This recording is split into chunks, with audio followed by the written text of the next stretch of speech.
Pernah nggak sih Anda mungkin berhadapan sama gudang sekolah yang isinya wah campur aduk gitu. Sulit banget cari barang. Atau malah sebaliknya, mungkin pernah lihat yang semuanya tertata rapi, gampang ditemukan. Nah, keteraturan itu kan bukan sulap ya, tapi hasil manajemen aset yang baik. Khususnya soal penyimpanan dan inventarisasi. Kali ini nih, kita mau coba bedah bareng sumber-sumber yang Anda punya. Ada beberapa buku dan modul tentang manajemen pendidikan. Fokus kita nanti ada dua, gimana cara menyimpan sarana pendidikan yang benar, sama gimana melakukan inventarisasi aset, ya, langkah demi langkah. Tujuannya sih, biar Anda, entah sebagai mahasiswa atau praktisi pendidikan, punya pemahaman praktis, supaya pengelolaan aset bisa lebih efisien dan akuntabel. Siap ya?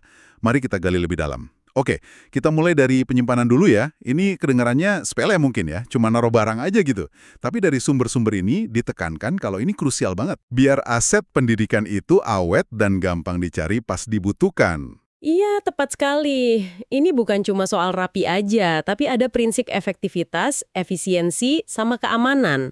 Penyimpanan yang bagus itu harusnya memudahkan akses yang cepat, terus menjaga barang dari kerusakan atau hilang, ya kan? Entah karena cuaca atau mungkin tangan usil. Dan juga penting untuk memaksimalkan ruang gudang. Seringnya kan terbatas tuh. Kalau asal taruh, ya bisa-bisa barang penting malah rusak atau pas butuh banget, nyarinya susah. Bener juga ya. Nah, salah satu sumber ada nyinggung soal prinsip FIFO nih, first in, first out. Ini menarik. Maksudnya gimana tuh kalau di sekolah? FIFO ya, itu relevan banget. Apalagi buat barang yang punya masa pakai atau tanggal kedaluarsa. Contoh paling gampang ya bahan kimia di lab sekolah. Atau mungkin juga stok ATK kayak kertas, tinta. Barang yang dibeli duluan ya harus dipakai duluan. Tujuannya jelas biar nggak ada pemborosan karena barang keburu rusak atau lewat masanya gitu. Oh, gitu ya. Jadi, ini cara praktis buat ngindarin stok mati istilahnya.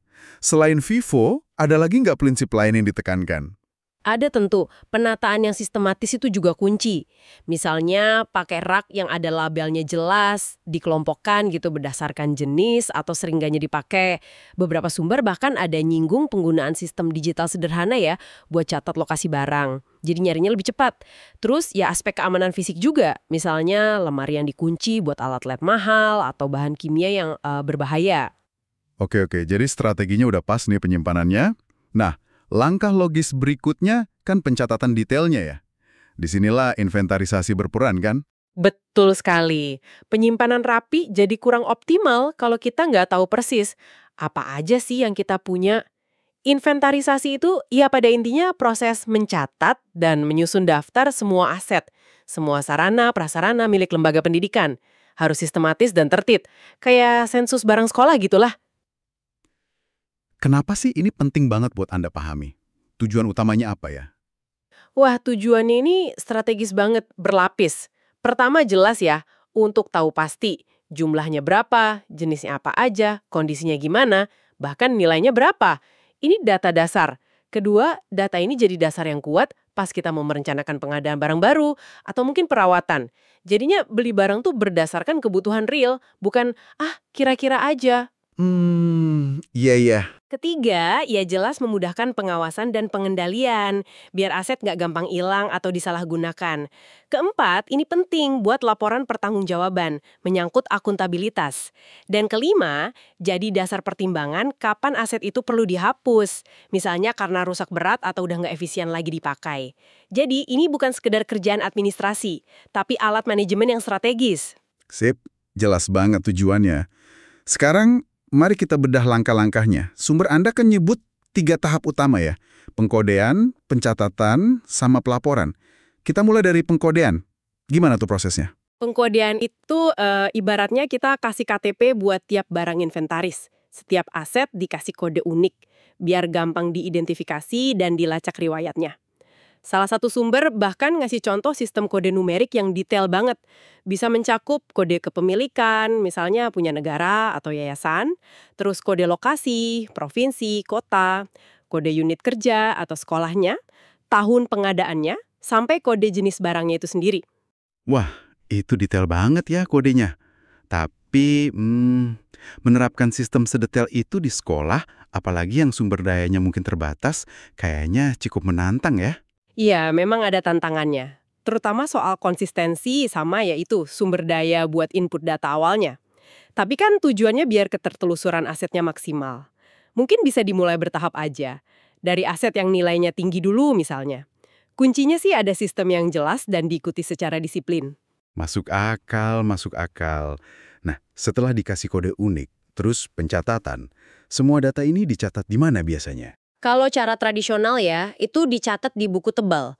Ada buku induk barang inventaris, ada buku golongan barang inventaris. Buku induk itu nyatat semua aset secara kronologis masuknya. Kalau buku golongan, itu mengelompokkan berdasarkan jenis barangnya. Tapi ya seperti yang juga disinggung di sumber Anda, sekarang udah banyak yang beralih ke sistem digital. Bisa pakai spreadsheet biasa, atau sampai software manajemen aset khusus. Bahkan ada yang berbasis cloud. Oh, jadi lebih modern ya? Iya, kelebihannya jelas. Data lebih akurat, gampang diakses, dicari, terus diupdate juga lebih mudah. Era digital emang bikin banyak hal lebih praktis ya. Oke, langkah terakhir nih, pelaporan. Apa peran penting dari laporan inventarisasi ini? Asetnya. Laporan ini biasanya dibuat periodik ya, misal per 3 bulan atau tahunan. Itu ngasih gambaran kondisi aset terkini ke pimpinan. Nah, informasi ini yang jadi dasar buat ambil keputusan, penting. Oke, jadi untuk pimpinan ya. Terus data laporan ini apa perlu diverifikasi lagi ke lapangan gitu? Wah, perlu banget. Disinilah pentingnya kegiatan kayak stock taking atau pemeriksaan fisik stok secara berkala. Tujuannya buat ngecek kebenaran data di laporan. Kita lihat langsung ke lapangan, mastiin barang yang tercatat itu beneran ada, kondisinya juga sesuai sama catatan. Termasuk juga rekonsiliasi data.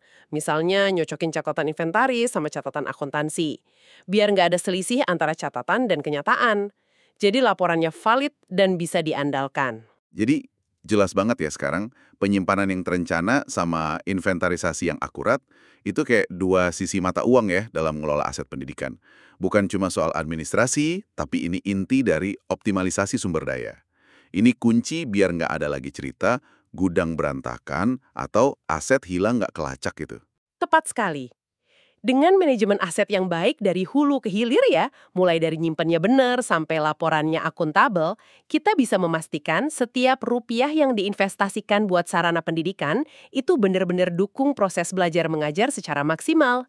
Ujung-ujungnya kan ke kualitas layanan pendidikannya sendiri. Nah, sebagai penutup nih, kita lempar satu pemikiran ya. Sumber-sumber kita tadi ada nyinggung sedikit soal potensi teknologi masa depan. Kayak AI atau Smart Inventory berbasis IoT buat manajemen aset. Coba deh Anda bayangkan, gimana ya teknologi semacam itu bisa merevolusi cara sekolah ngelola asetnya nanti? Mungkinkah kita menuju sistem yang sepenuhnya otomatis, transparan, dan cerdas? Wah, ini bahan refleksi yang menarik kayaknya buat Anda.